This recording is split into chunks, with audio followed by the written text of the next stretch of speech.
Ah, ok, ¿está listo ya? Estamos empezando todavía. Estamos viendo.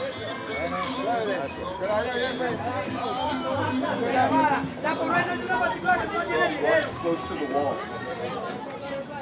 3 years ago, we came up to this mountain here in La Vega to build what was to become a module of infrastructure. This is actually, simply said, a toilet. But it is not only that. It collects rainwater, it transforms human debris into fertilizer, and what is the most beautiful part of it, it works without black water piping, which is one of the largest problems in the urban slum, in the barrio zones of Venezuela. The debris is practically seeping into the mountain, and entire areas of urbanizations are in danger. This originally was for the community.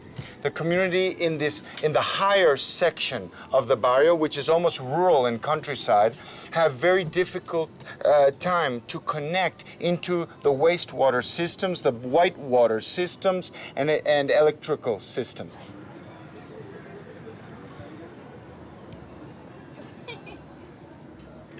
Joana, tu casa es fantástico. ¿Tú puedes explicarnos un poco la manera de construir las paredes que conforman tu casa aquí, tu habitación? Sí. ¿Cómo se hace?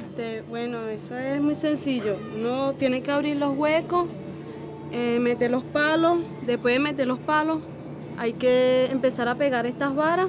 Luego que se pegan estas varas, se hace una mezcla de pantano y empieza a rellenar las varas. ¿Y de dónde viene el pantano? ¿Cómo lo hacen? La tierra, sí, uno la misma saca tierra la del misma piso. Tierra. Entonces uno viene y la hace como mezcla de cemento y después empieza a rellenar las varas. Entonces es cemento con la misma tierra. Ajá. Y eso se conforma aquí. ¿Y eso va a recibir en el futuro otra capa de friso o eso es sí, se le puede echar cemento y frisarlo como una pared de bloque. ¿Tú vives aquí con tu hermana o cuántas personas viven aquí? Bueno, vive ella, la mamá de ella, que es mi amiga, que viene siendo como mi mamá también, y 2 hermanitos de ella. Entonces son 5 personas. Sí. ¿Cómo les parece el baño ecológico? ¿Cómo funciona? Bueno, al principio todo chévere, todo bien, pero entonces hubieron unos problemas de que si la regadera, el tanque. Ajá. Como ustedes pueden ver que el agua se bota por ahí cuando uno se baña porque hubo problemas con la tubería. Tenemos que hacer un servicio entonces. Ajá. Yo creo que eso puede repararse.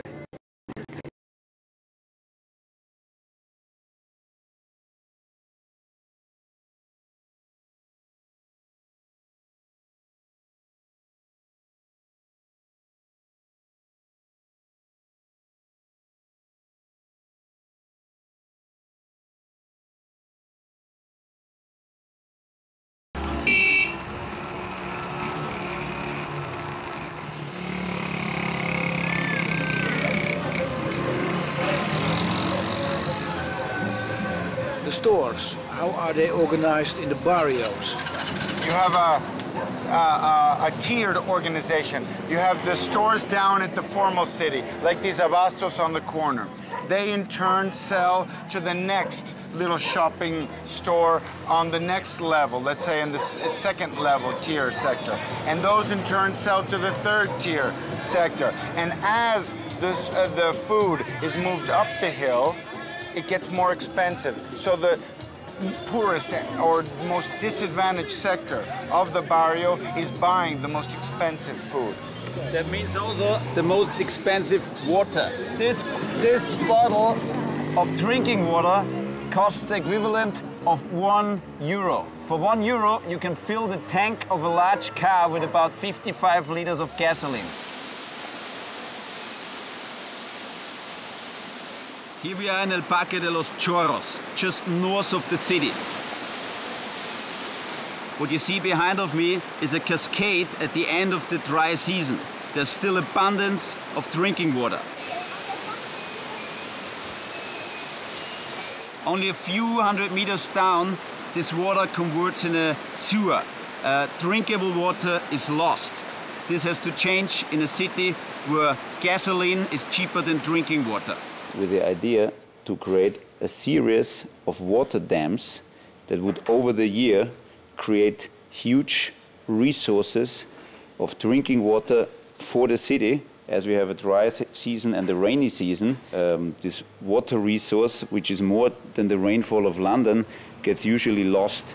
That way we could retain the water, save it, and give it back to the city at the moment it is needed.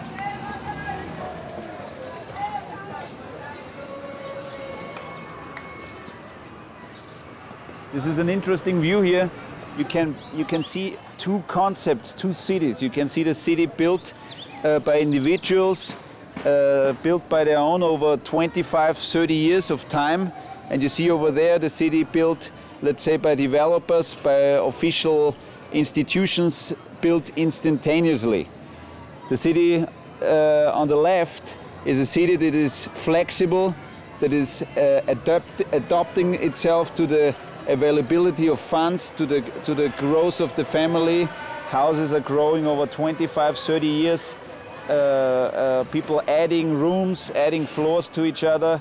And one could indeed say this is not a mountain full of houses. This is a house the size of a mountain.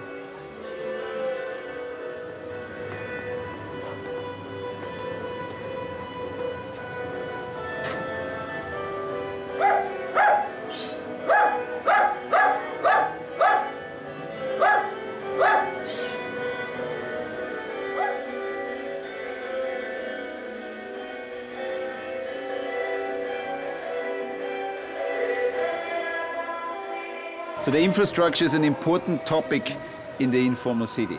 As you see, it exists. There are open sewers, electricity is sort of intervened, obviously not made by the local electricity company. And however it might look at first glance like in a condition that you would rather avoid, the truth is the informal city produces comparably very little trash. It's recycling the city, but the investment in the infrastructure is necessary. The houses are built individually, but this investment in the infrastructures, this is a necessary step that has to be done to accommodate this part of the city for the masses of people who live here.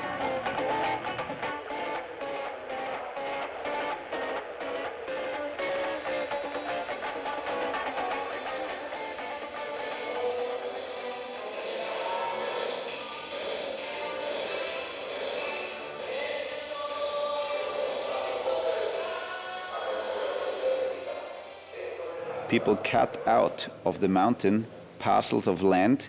The material that is dug out is filled on the other side, and so creates a parcel, a horizontal parcel, which they use to create the first simple hut, sometimes only a few square meters big. Later on, a concrete structure is built on top of foundations. You already see here in the drawing the obvious problems. Landfill is not very stable. However, this concrete frame is later filled with the cheapest available block. That is the characteristic red clay block.